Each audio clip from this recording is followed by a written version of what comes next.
Hello, everyone, and welcome to Asked and Answered, the most condescending advice show on YouTube. We are here for 6 weeks, we being myself, Chelsea Fagan, founder and CEO of The Financial Diet, and one Miss Erin Lowry, friend, financial guru, formerly broke millennial. We are here to answer all of your questions about money in 6 neat little episodes. Today's actually our last episode. We're a little sad to be saying goodbye, but you know, that time comes for us all. So let's go out with a bang. Today we are going to be talking about all things career/professional navigation.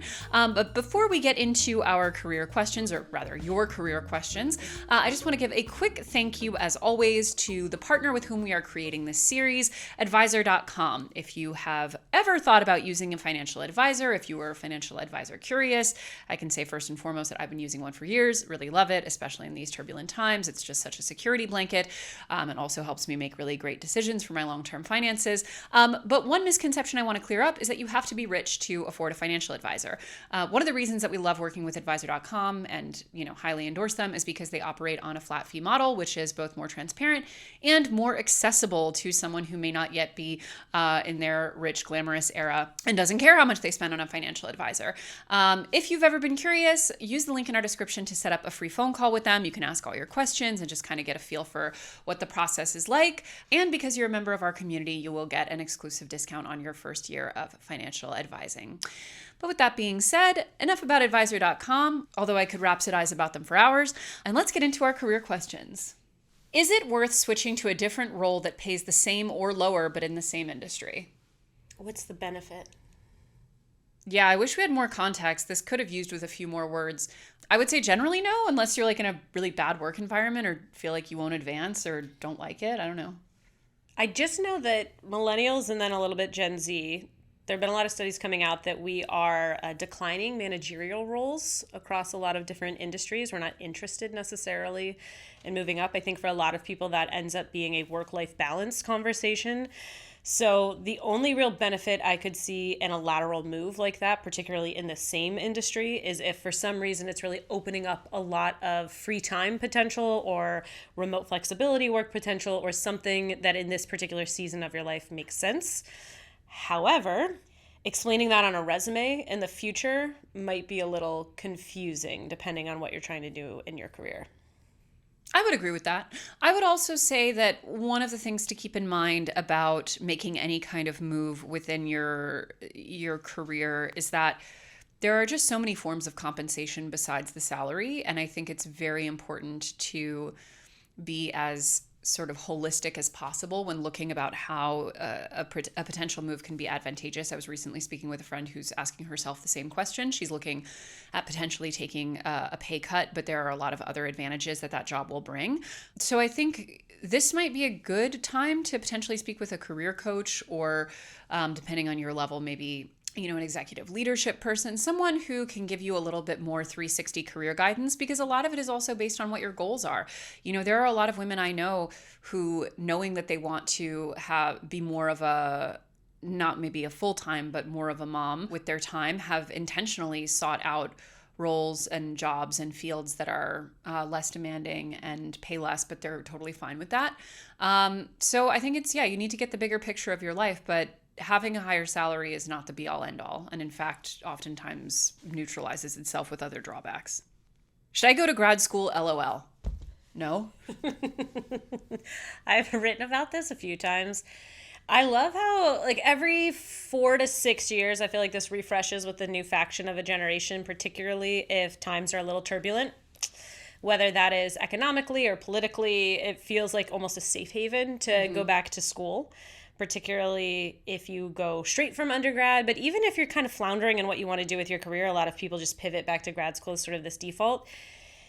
If you have some wonderful benefactor opportunity where you're going to come out without a stitch of debt, and it makes sense, sure.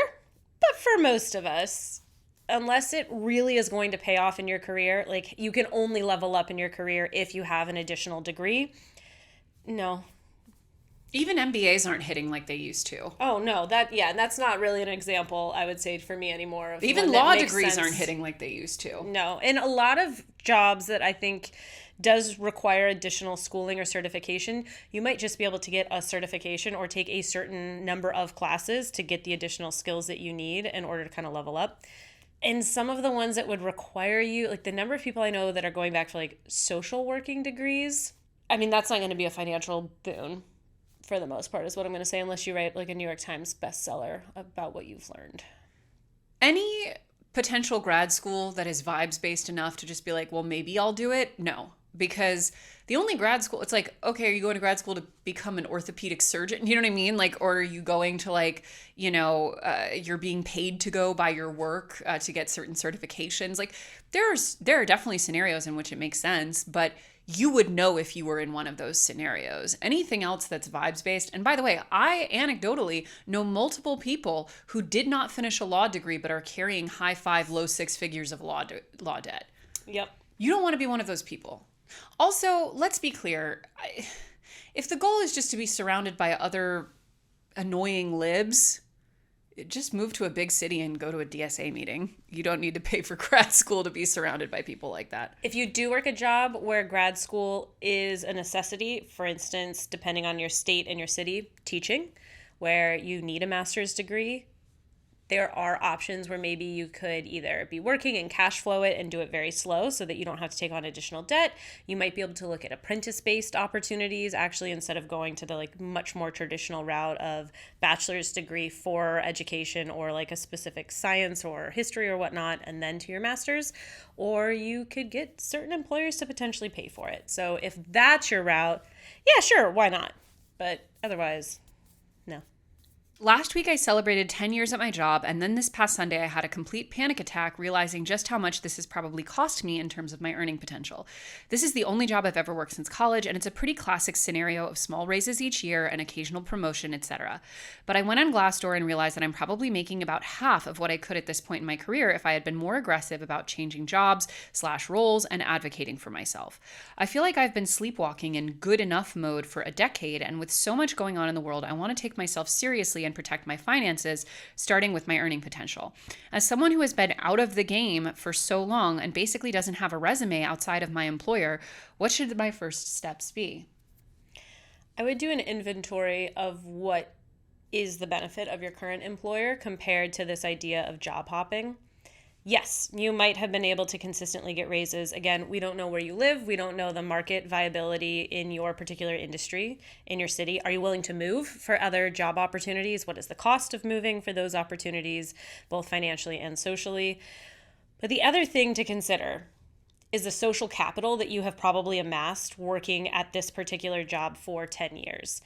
Not saying stay put, don't switch. Just saying social capital is something to really always consider, particularly if you're coming up on a phase of life where you might need a little bit more understanding from your bosses, or you might need a little bit more flexibility. It's great to have put in that groundwork and have that respect from your higher ups and from management at that phase of your life. But if you're feeling like I'm also kind of undervalued and underappreciated at this job and it's time to jump, I would say first things first, start reaching out to people and asking folks. Like Glassdoor is great, but like actually reach out to some people who work in your industry to see what are they earning, what's the job prospect look like in your industry. Is it that easy to job hop anymore? I agree with all that. I would say this is exactly what I would do beat for beat if I were in your position. 1, work the hell out of that resume. Yes, you've been only one place, but you can still juice that up for sure. Make sure to highlight the different roles and what was going on in each of them. Make it super quantifiable, super metrics driven. Add your skills, add any other, maybe programs or certifications you have or language, whatever the case may be.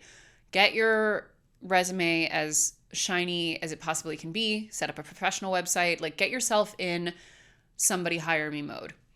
I would probably work with a headhunter or an executive. I can never remember this term, like a leadership, whatever, like the people that work finding executive, depending on what managerial level you are. I would definitely work with someone who can help find the right role for you.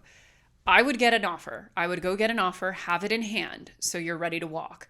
I would then, if based on the inventory that Erin is describing, you think, okay, I have a lot of status here. My job is pretty chill. I'm well liked, whatever. With that offer in hand, you then go to your leadership and say, listen, I love being here. I think I'm pretty integral. I think these are the ways I am. But I got an offer that's twice what I'm making. And I would love to stay here. And I'm not saying it needs to be twice, but it needs to be this. How do we work this out? Because I don't want to leave. And I know you don't want to have to replace me, obviously, in more, diplomatic terms than that. I would have that conversation. Now, that could go one of two ways. I know people for whom that has drastically increased their salary and got them a promotion. I also know people, like my husband used to work at a company where they would, as a rule, say, if you have another offer, take it because we don't want anyone who's looking. It could be either one. But I would say if you're in a situation where your current employer would not fight to keep you based on not earning nearly enough, then you don't want to be staying there anyway. But there is a good chance because good, long-term, reliable, consistent employees, especially once they work their way up the food chain, are hard to find and hard to replace and expensive to find and replace. So there's a good chance that they would rather save that money because they know they would have to pay someone coming in at your role quite a bit more, and they would have to go through the whole rigmarole of hiring them, training them, all of that. So there's a very, very good chance that in that conversation, they would be willing to make a big jump to keep you and keep you happy. But you cannot have that conversation until you are ready to go tomorrow. Because if they say no, and you don't have an offer, you're just like, well, I guess I'll go back to my desk now. Like you need to have leverage. You need to know your options. You need to be pretty ruthless about making the best decision for you, which is not always just about money, but it should be at least partly about money. So that's the order in which I would do things. It's also good to have a sense of budgets in your industry and for your company and to try to time this before they have set their budgets and given out, the regular cost of living raises or what have you, so that there might be a little bit more in the pot to divvy out towards this new salary. Not saying they couldn't find it at another time, but that's one less excuse they could then use, is saying, oh, well, we would have loved to have kept you, but the budget's set for the year. In my experience, once an organization's past a certain size, if they want to keep someone, they can. So I wouldn't even listen to that excuse if they give it. But I do agree it makes it an easier and smoother yes if it's aligned with their budget. But, famously when it comes to these companies, these hoes are not loyal. So you should not be loyal to them. Agreed. Okay. Advice on when to settle for a job versus to hold out for better, especially right now. This is always a bit of a complicated kind of question because it very much depends on your industry and how easy it is to get a job. Also keeping in mind, typically the higher up you go, the harder it can be to find a new job depending on how oversaturated your industry is. If you are absolutely top tier, might be a little bit easier, but if there are a lot of people vying for fewer roles, it could be months and months and months in between jobs if you don't have an offer in hand when you try to leave. You don't have to stay at a job more than 18 to 24 months to not look crazy on your resume. So I would also keep in mind that you don't have to stay there forever. And it's once you are in job hunting mode for too long, that also has its own drawbacks on many, many fronts. So as we discussed, have your list of forms of compensation beyond just the number that are important to you. Everything from quality of life to benefits to office policy to, vibes. Keep that list. And it's like hunting for an apartment, or a house. It's like you have your nice to have, you have your need to have.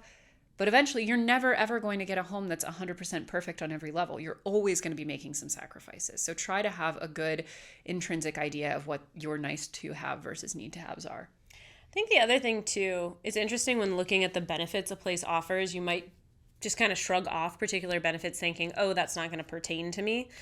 Parental leave, I think, is a great example where that might not pertain to you at any point, but it could be indicative of the company that you're going to work for and what their company culture is. But not only just looking at, and this is a little bit harder to find out, but not just looking at what are certain policies, but do people actually take advantage of them? So they might on paper say that they offer something, but do people really feel that they can take advantage of the full policy? Because sometimes you get into company cultures where on paper, oh, we give you 6 months of parental leave, whether you are the birthing parent or the other parent. And it might be, we say we do, but if you take more than a couple of weeks, I don't know, could sidetrack your career. So it's good to also try to suss that kind of information out about a company as well, particularly if you know people who work there or friends of friends, kind of getting a little sense of the company culture. 100%. Hundo P. Any advice for finding both mentors and mentees in your field, especially when you're in your mid-30s and therefore starting to hit a more mature era in your career? That's a great question. I had this conversation recently with a friend. I feel like I have no mentors. Yeah, same. I feel like I have hella mentees. Shout out to like the 5 of you in my inbox. Love you guys. And I try to set aside space for that, but it's been a long time since I felt like I've had someone who was like really working with me from like that higher level. And I really miss it. And I don't know where to find it. Yeah, I don't have a good answer on finding mentors for the non-traditionally employed. Yeah. For the traditionally employed, it's also not like a linear thing necessarily. No. But once I heard a delineation between a mentor and a sponsor, which I thought were very helpful things to consider, with the idea that a mentor is somebody who doesn't necessarily have to be in your company. Ideally, they're in your industry or at least like quite adjacent to your industry, but they could be providing help that's not specifically inside your company, where a sponsor is the person who will kind of go to bat for you with the higher ups, who's a little bit higher up the food chain and maybe would like vouch for you about a raise or a promotion or things like that and help you internally. But the idea that mentorship doesn't necessarily have to come from obviously within the walls of your company or even necessarily your industry, which I think is a very helpful reframe. Totally. Well, and also I think, part of the reason that I feel like I don't have a mentor at this time in my career is because I work in a lot of different disciplines and I like doing that. And it's hard to kind of find anyone who's like hitting a similar journey. Personal finance media company / romance author / host and home cook, trifecta, thin on the ground, unfortunately for me. So part of the question that I've been asking myself as well, which I think can apply to most people in most industries, is what specifically do you want mentorship around? Where is an area where you feel like you really need it? Because for me, it's definitely in more like, owning a media company, and especially in our political moment, trying to keep some values, trying to be really openly political and timely in the things we're talking about, but also understanding that that's a hard line to ride, especially when it comes to, monetization and things like that. That's, I think, finding the questions where you don't feel like you have good answers, you don't feel like you can make good decisions. I think that's also part of it, because it's very rare. It's more common in specific industries, but like, for example, you might eventually change industries or go to different organizations that have very different structures, et cetera. Like, it's not likely that you're going to find someone who has the exact path that you want to take. And even if they do, is their life different? Is their working style different? So finding different people who can help answer different questions, I think, is also part of it. Also, thinking maybe instead of more mentorship, could you just have a kind of support group that you create that is not necessarily somebody who's way further ahead, but people who can provide accountability, ideas, that kind of mastermind group? Is that maybe at this particular juncture in your life and career a more beneficial path? And also looking for those people, not necessarily having everyone be in your industry, because then people can be coming with a very different perspective that I think can be incredibly helpful when you're trying to think about how to navigate not only your particular career, but maybe pivoting or expanding beyond what you've traditionally done. And this might sound like a weird suggestion, but putting yourself in spaces that are new and maybe a little scary and uncomfortable for you. So not just going to like networking events and things like that, but what if you like went and took a tap class for beginners? Or what if you went and did some sort of social activity where you could be meeting different people of all different kinds of backgrounds to you, whether that is age-wise, socially, in terms of career, and you just never know what kind of relationships you can foster out of an experience like that as well. This is where I'm going to sound like a brain-poisoned millennial girl boss. But it's true. With rare exception, you are not going to form these intimate, career-changing connections with other people if they're not happening in person. You just won't. That's just not how that's not how human beings function. And I do think that is something like where I think, clearly the return to work or the return to office conversation is cursed, clearly.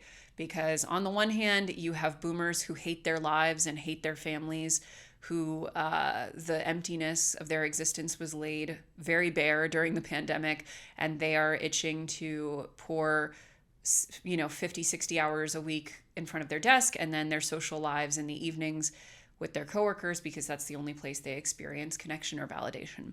So that's on one extreme. And then you have the other extreme, which is a certain subset of Gen Z that the pandemic hit when they were in college or just finishing college, who've never really been to an office, who have just never experienced the intangible benefits that at least some direct contact with other human beings can bring, and therefore see absolutely no value in it and are hostile to the idea. And then, of course, you have everyone else who's sort of somewhere in between those two. I'm very much in between those two. I love a two-day a week in the office, 3-day a week in the office. That's a great vibe to me. But all of that being said, I think where and generally, if I'm going to be empathetic, if I'm going to sympathize with anyone, it's with more the Gen Z, because I do think that being in front of a desk in an office in a building somewhere, especially in a lot of these American city designs, is a waste of a human life, as is the commute. So I do more sympathize with that. However, and this is where I think we really need to get a grip, is we are human beings who for our entire existence as human beings have existed in in-person, small social groups. That is how the human brain functions. That is how intimate connections are formed. That is how people recognize their communities. That's just how humans are built to function. And I do think that we need to understand that a true mentor-mentee and especially a true sponsor, these are intimate community ties that are incredibly difficult to build if you don't have some kind of interface with that person. Yes, you can recreate it with Zoom calls and things like that, but if, for example, they live in a different city, I would make it a point to go be in that city once a year or something of that nature. Like, I think we need to accept that from both the perspective of meeting people and the perspective of having these really big career connections, whether for mentorships or for a potential new job, this happens in person. It does. And I know I'm just going to kind of keep harking on doing something socially that's outside of your comfort zone. And just not only is that good for personal growth, you just don't know who you're going to meet. And I totally agree that the in-person connection, it might just bloom and blossom in a way that you didn't expect, but also talk about interesting ways to network. One time I referenced tap dance because I actually did a tap class for absolute beginners, was the very specific language. And it was so interesting to me because this class of about 18, almost all women, ranged in age from 26 to 72 years old. So you just had this age diversity that I typically not used to being in a room like that anymore, which was incredibly interesting. But there were also all of these women with these incredibly high-powered jobs with all sorts of interesting like networking and connections to things that I'm like, oh, here's just like an interesting social way, an organic way to meet a lot of people that you otherwise would not normally have met, who could maybe ultimately provide a lot of very interesting help for you socially in the future as well. So it's not just within the four walls of your office that these kind of connections are being forged. So looking for other opportunities. Obviously, this is a very like New York City centric sounding example, but you would just really be surprised where you could make those kind of connections.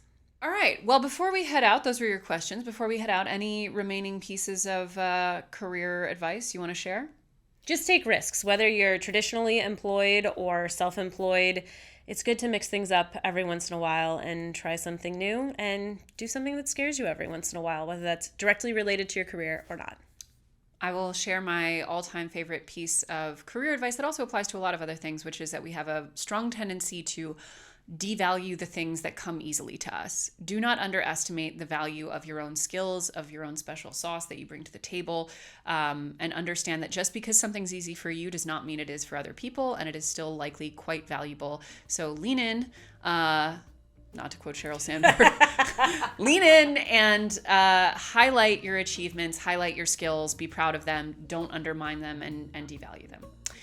But anyway, that's our last episode of Asked and Answered. Erin, also known as Broke Millennial, You can find her anywhere the internet is provided.